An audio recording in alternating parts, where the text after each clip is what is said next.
अस्सलामुअलैकुम नाज़रीन व हज़रात, मैं हूं आपके साथ रहीम अहमद ख़ान। इस्तकबाल है आपका तस्नीम टीवी पर।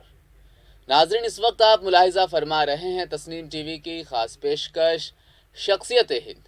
शख्सियत हिंद की हर किस्त में हम जिक्र करते हैं कि ऐसी शख्सियत का जिन्होंने हिंदुस्तान की तहरीक आज़ादी की अजीम तहरीक में बढ़ चढ़ कर हिस्सा लिया, साथ ही दरेग न किया जब नौबत आई जान माल वक्त इज्जत सब कुछ इस मुल्क की खातिर कुर्बान करने की।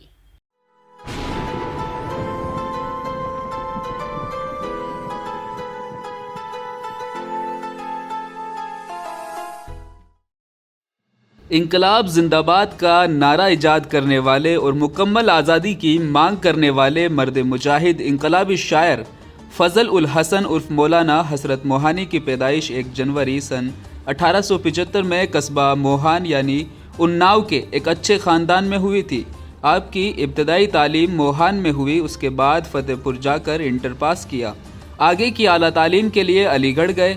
अलीगढ़ एंग्लो ओरिएंटल कॉलेज में आपने टॉप किया।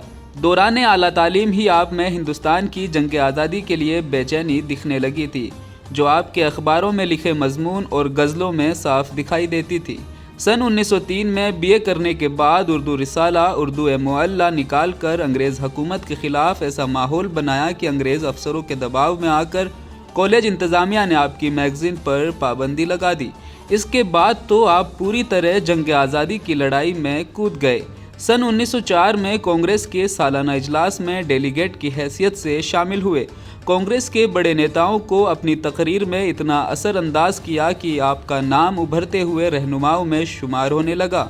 आप मैदानी सियासत में कांग्रेस के साथ रहते हुए भी अपने नज़रियाती या मजहबी मामलात पर कभी समझौता नहीं करते। इसकी मिसाल बाद में देखने को मिली जब नेहरू रिपोर्ट में मुसलमानों के हकूक़ के साथ नाइंसाफ़ी दिखाई दी, तो आपने पंडित नेहरू और सरदार पटेल ही नहीं बल्कि महात्मा गांधी को भी खरी खोटी सुनाई और कांग्रेस से अलग हो गए, लेकिन आंदोलनों से नज़दीकी बनाए रखी। आपने उन दिनों नौजवानों में इतनी मकबूलियत कायम कर ली थी कि आपके हर मुहिम में नौजवानों की खासी तादाद शामिल हुआ करती थी। ज़िंदगी भर आपकी कलम का इंकलाब न कभी रुका और न आप कभी किसी के आगे झुके।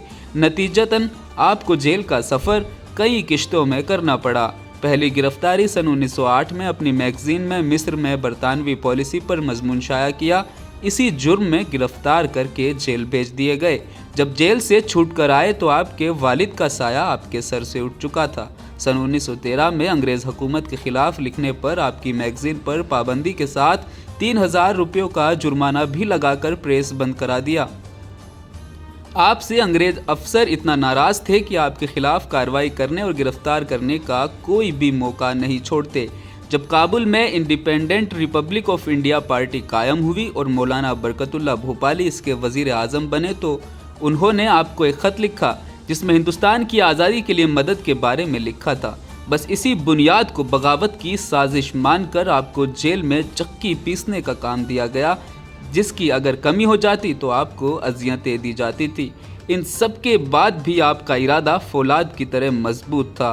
सन 1916 में अंग्रेज़ हुकूमत ने कुछ शर्तों के साथ रिहा करने का पैगाम भेजा, जिसे आपने ये कहकर ठुकरा दिया कि जब तक मुकम्मल आज़ादी नहीं होती हम तुम्हारी किसी बात को मानने के लिए तैयार नहीं है।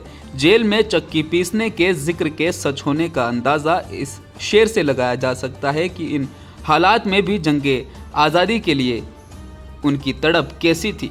वो लिखते थे कि एक तरफ तमाशा है, हसरत की तबीयत भी, ए मुश्क सुखन जारी चक्की की मुसीबत भी। उन्होंने अपना ज़्यादातर वक्त दीगर जेलों में बिताया।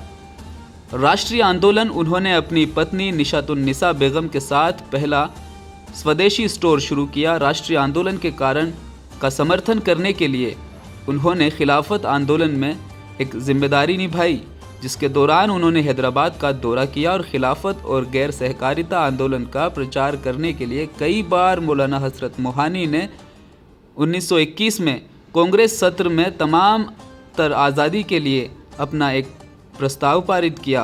अहमदाबाद ने तशद्दुद के आवेदन की आलोचना करते हुए कहा कि ये उन सभी हालातों के लिए जिम्मेदार नहीं थे जिसके लिए उन्हें महात्मा गांधी से भी तारीफ मिली थी। बाद में मौलाना हसरत मोहानी को समाजवादी मानसिकता की तरफ अट्रैक्ट किया गया था। हज़रत मोहानी ने तमाम तर लेवल पर भारत के विभाजन का विरोध किया। आज़ादी के बाद भी इनकी समाजवादी और सेक्युलरिज्म वाली सोच जारी रही। मौलाना मोहानी जो 1947 के बाद भी कई बार बतौर पार्लियामेंट रुकन असेंबली के तौर पर इंतखाब में कामयाबी हासिल करी, जिन्होंने अपने तरीके से लोगों की खिदमत भी की। 13 मई 1951 में मौलाना हज़रत मोहानी ने लखनऊ में आखिरी सांस ली। आप निडर और बेबाक होते हुए भी कौमी यकजहती के बड़े कायल थे। आप हिंदू मुसलमान सभी में अक्सा मकबूल थे। आपने कई किताबें लिखी जिनमें मशहूर कुल्लियत हज़रत मोहानी, नवकात सुखन और मुसीबत ज़िंदान हुई। आपकी शख्सियत और कद का अंदाज़ा इस बात से लगाया जा सकता है जो गांधी जी ने आपके बारे में लफ्ज़ कहे। वो कहते थे कि मुस्लिम तबके में 3 रत्न है, उनमें से मेरी नज़र में हज़रत मोहानी सबसे महान है।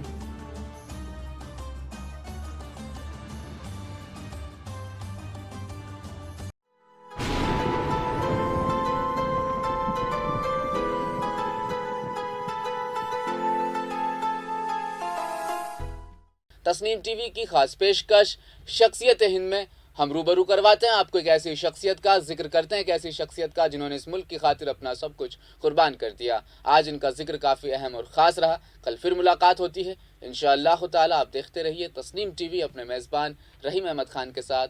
अपना ख्याल रखिएगा। अल्लाह हाफिज़।